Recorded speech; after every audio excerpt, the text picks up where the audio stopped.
हे बघा, ह्या सगळ्या आपल्या सगळ्यांना माहीत आहे की उद्धव साहेबांच्या काळामध्ये शिवसेना पक्ष हा हुकुमशाही पद्धतीनं चालत होता। आता आम्ही सुद्धा त्या पक्षाचे पदाधिकारी राहिलो।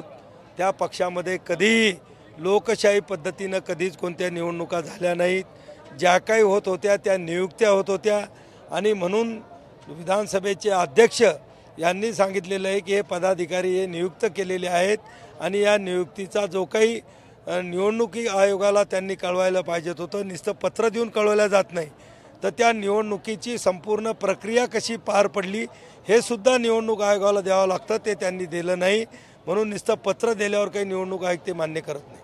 निवडणूक आयोगाला जे ते पत्र दिलेलं होतं त्यांनी अनिल परबांनी त्याचं पत्र त्यांनी दाखवलं त्यामुळे अरे एक मिनटं, मी तेच सांगू राहिलो, पत्र देणं म्हणजे निवडणूक आयोग नुसतं पत्र मान्य करत नाही, तर संबंधित पदावर संबंधित व्यक्तीची निवड प्रक्रिया तिथं सादर करावं लागते की कोणत्या पदाधिकाऱ्याची बैठक बोलावली, तिथं मतदान झालं का, नॉमिनेशन फॉर्म घेतले गेले का, तो अविरोध त्या ठिकाणी त्या पदावर गेला का निवडणुकीच्या माध्यमातून गेला, याचा सगळा डाटा निवडणूक आयोगाला द्यावा लागतो।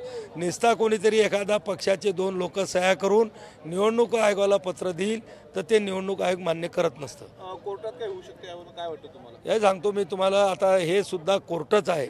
निवडणूक आयोग ही स्वायत्त संस्था आहे। त्यांनी शिवसेना पक्ष आणि निशाणी माननीय एकनाथराव शिंदे साहेबांच्या नेतृत्वाला त्या ठिकाणी मिळाली आणि त्याच्यावर विधानसभेचे अध्यक्ष हे स्वतः कायदेतज्ञ आहेत, ॲडव्होकेट आहेत।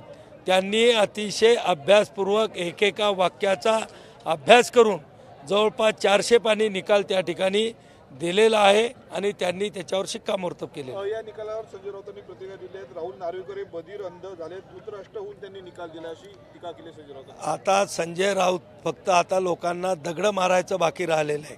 काही दिवसांनी संजय राऊत बाहेर आल्यावर पागल होऊन लोकांना दगड सुद्धा मारू शकतो।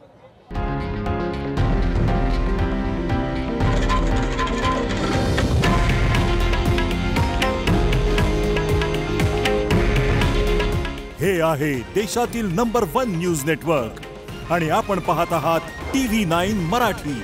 काळजी तुमची, हित महाराष्ट्राचं।